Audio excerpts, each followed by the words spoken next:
좋아요, 구독!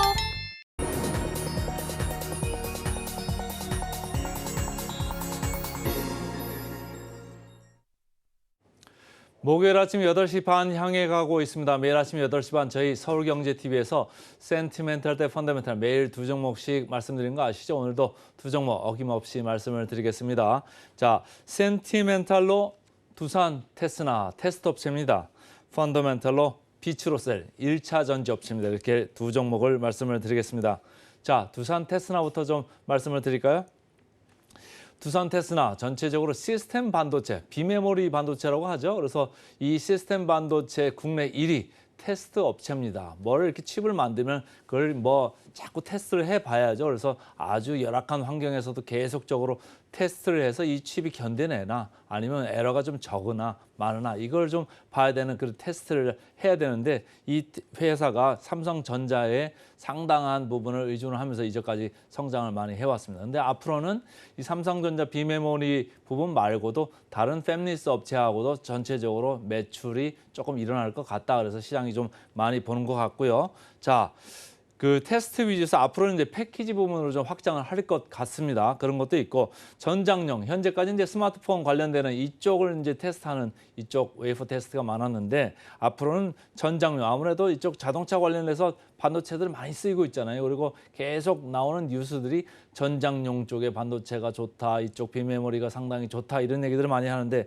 그쪽을 이제 테스트를 해야 됩니다. 근데 여름에는 이 자동차 밖에 놓으시면요, 요즘같이 이렇게 더울 때는 100도까지도 이렇게 견뎌야 되는 이런 반도체가 필요하거든요. 그러면 이 100도까지 올라갈 때까지 좀 견뎌야 되고 그 시간이 좀 걸리잖아요. 그런 시간이 사실은 이런 테스트 업체한테는 돈이 된다 이런 얘기를 하더라고요. 그러니까 시간이 매출이다 이렇게 보시면 되겠습니다.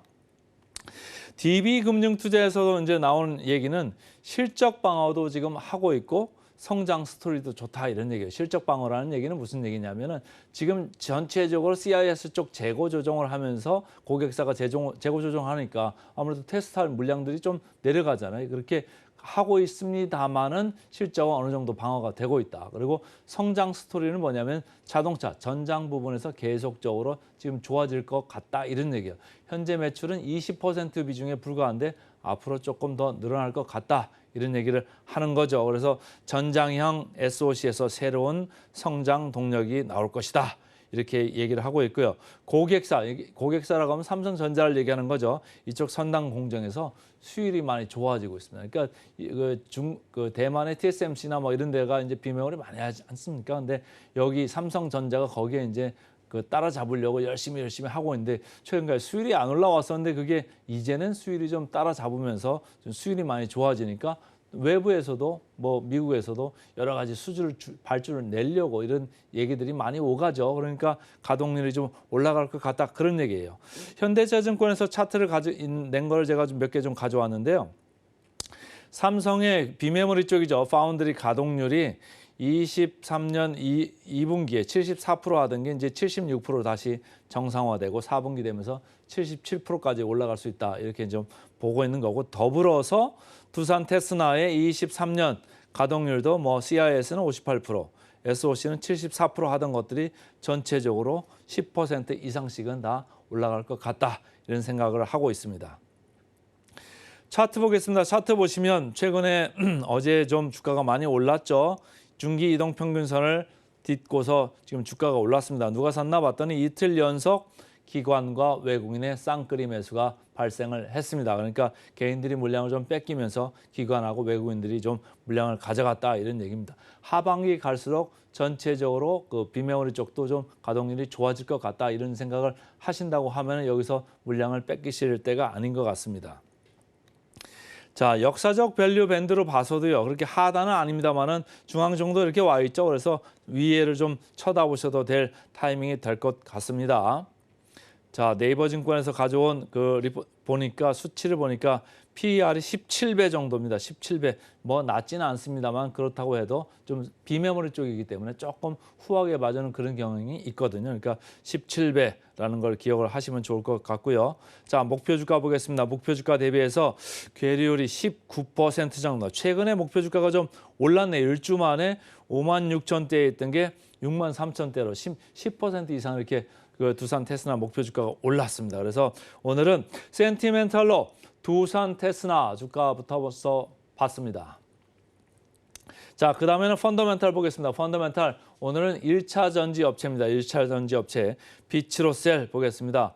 비츠로셀 1차 전지, 2차 전지가 아니에요. 2차 전지는 계속 방전하고 충전을 또 하고 방전하고 또 충전하고 이렇게 하는 건데 1차 전지 여러분들이 집에서 쓰시는 건전지 있죠. 이런 게 1차 전지입니다. 한 번 쓰면 버려야 되는 거죠. 그러니까 1차 전지 업체인데 이 회사가 글로벌 탑티어 리튬 1차 전지 생산 업체입니다. 그래서 리튬 1차 전지를 많이 하는데 최근에 이제 나온 뉴스들을 보니까 2차 전지 쪽, 그러니까 충전하고 방전하고 이런 거 금방 말씀드린 그쪽에 소재 그리고 이 리튬 1차 전지를 했던 거를 다시 수거해가지고 리사이클링 하는 이런 신사업을 추진을 하고 있습니다. 아무래도 1차 전지 리튬을 이렇게 하다 보면 리튬 그거를 원자재 확보를 안정적으로 수급을 해야 되잖아요. 그러니까 당연히 리튬 리사이클은 가야 되는 것 같습니다. 그리고 2차 전지 소재 쪽에서도요. 그 실리콘 응급제 관련되는 이쪽을 지금 소재 개발을 하려고 연구를 지금 하고 있는 것 같습니다. 그래서 현재 1차 전지 쪽도 업황이 괜찮은데 앞으로도 2차 전지나 리튬 리사이클링 한다. 이라고 하면 실적 성장세가 계속 괜찮을 것 같다라고 이렇게 보는 게 키움증권의 견해입니다. 자, 리튬 1차 전지 수출 요 통계만 좀 제가 보고 싶어서 이 그래프를 가져왔는데요. 6월에 보니까 상당히 늘어났습니다. 3,500만 달러까지 이렇게 급하게 늘어났는데 보통 평월에 하던 이 평균 수준의 2배 이상 이렇게 1차 전지 수출 금액이 늘어났다 이렇게 보시면 돼요. 어느 쪽에서 이제 공급이 많았냐면 스마트 그리드 관련돼 가지고 여기가 매출 비중이 한 60% 정도 되는 거거든요. 그러니까 그런 쪽에서 아무래도 그 수요가 좀 많았다 이렇게 읽으시면 되겠습니다. 신한투자증권에서 리포트가 나왔는데요. 최근에 보니까 목표 주가를 28,000원으로 상향을 했습니다. 그래서 28,000원으로 왜 올라갔나 봤더니 2분기에 매출도 사상 최고치를 찍었고요. 영업이익률이죠. 영업이익률 OPM이라고 하는데 30%를 돌파를 했습니다. 영업이익률 30%면 뭐 상당히 높은 거잖아요. 2차 전지 업체들 영업이익률 얼마죠? 5%에서 많이 나와봐야 뭐 7%, 8% 이 정도 되는 거고 그런 수준에 불과한데 여기 1차 전지 업체인데 뭐 영업이익률 30%다? 안 살 이유가 없는 거죠. 그러니까 좋게 보셔도 될 그 아주 그 펀더멘탈이 강한 그 체력이 강한 이런 회사다 이렇게 보시면 되고요. 최근에 보면은 북미 쪽에서 계속 에너지 인프라 관련돼서 이야기가 나왔습니다. 저희가 전력 인프라 얘기를 많이 했죠. 그리고 해상 풍력 관련해서는 또 LG, LS 전선이나 이런 데 보면은 해저 케이블을 많이 써야 된다 이런 얘기도 많이 했죠. 이게 전부 다 신재생 관련돼서 에너지 인프라 관련되는 얘기거든요. 그래서 이 회사도 법인이라는 이쪽의 사업부에서 좀 수혜를 받고 있다 이렇게 보시면 되고 유가가 올라가면 고온전지도 고성장세가 계속될 거다 이런 생각을 하고 있습니다. 최근엔 그 주가 차트를 좀 보겠습니다. 주가 차트를 이렇게 보시면 슬금슬금 올라가려고 지금 4일째 올랐죠. 그래서 보니까 외국인 기관이 서로 번갈아 가면서 이렇게 매수를 하고 있더라고요. 최근에는 24,700원까지 7월 달에 올랐는데 지금 22,000 중반대에 와 있습니다. 그러니까 제가 볼 때는 펀더멘탈의 이 뭐라 그럴까요? 상향 가능성, 목표 주가의 상향 이런 걸 좀 감안을 하시면 조금 더 좀 계속적으로 좋게 보셔도 될 것 같다 이런 생각을 하는 겁니다. 최근에 2차 전지주 조정을 많이 받고 있죠. 그런데 1차 전지주는 뭐 그렇게 많지가 않습니다. 여러분들이 뭐 1차 전지주 하면 딱 생각나는 게 비츠로셀 정도일 것 같은데 말이죠. 2차 전지주의 뭐 일종의 대안이 될 수도 있겠다 이런 생각을 저는 개인적으로 해보고 있습니다. 밸류 상단을 보시면요. 밸류가 상단에 이렇게 많이 와 있습니다만은 더 올라갈 수도 있겠다라고 보이는 게 여기 PER로 보시면은 PER은 뭐 밸류 상단이 아닙니다. 밸류 중단 정도 이렇게 와 있거든요. 그러니까 더 올라갈 가능성도 있겠다라고 이렇게 보이는 게 제가 밸류에이션을 보니까 PER이 금년도에 12.7배예요. 근데 제가 펀더멘털을 가져온 이유는 내년 거 보니까 내년 성장이 괜찮죠. 그래서 PER이 10배 정도 됩니다. 그러니까 괜찮은 주식 중에 하나고 뭐 2차 전지주 밸류에이션 여러분들 기억나십니까? 50배 넘은 지가 오래됐고요. 뭐 100배 가까이 되는 주식들도 있습니다. 여전히 상당히 비싸다. 그리고 해외 2차 전지 밸류에이션이 훨씬 낮게 돼 있습니다. 그런데 이 비츠로셀은 밸류에이션이 높지 않죠. 그러니까 제가 볼 때는 상당히 괜찮을 것 같다 이런 생각이 좀 들더라고요.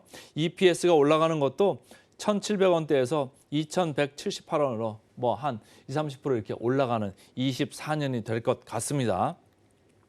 목표 주가 보겠습니다. 목표 주가 2주 전에부터 많이 올랐네요. 23,000원 하던 목표 주가 타겟이 지금 28,000까지 와 있습니다. 28,000까지 오다 보니까 전체적으로 이게 목표 주가가 왜 올랐지? 보니까 아까 얘기한 대로 2분기 실적이 사상 최고치고 그리고 영업이익률 마진도 30%까지 간 거예요. 그러니까 야 이거 리레이팅 되는 거 아니냐 이러면서 기관 외국인이 계속적으로 좋게 보면서 사들어오고 있다 이렇게 보시면 되고요.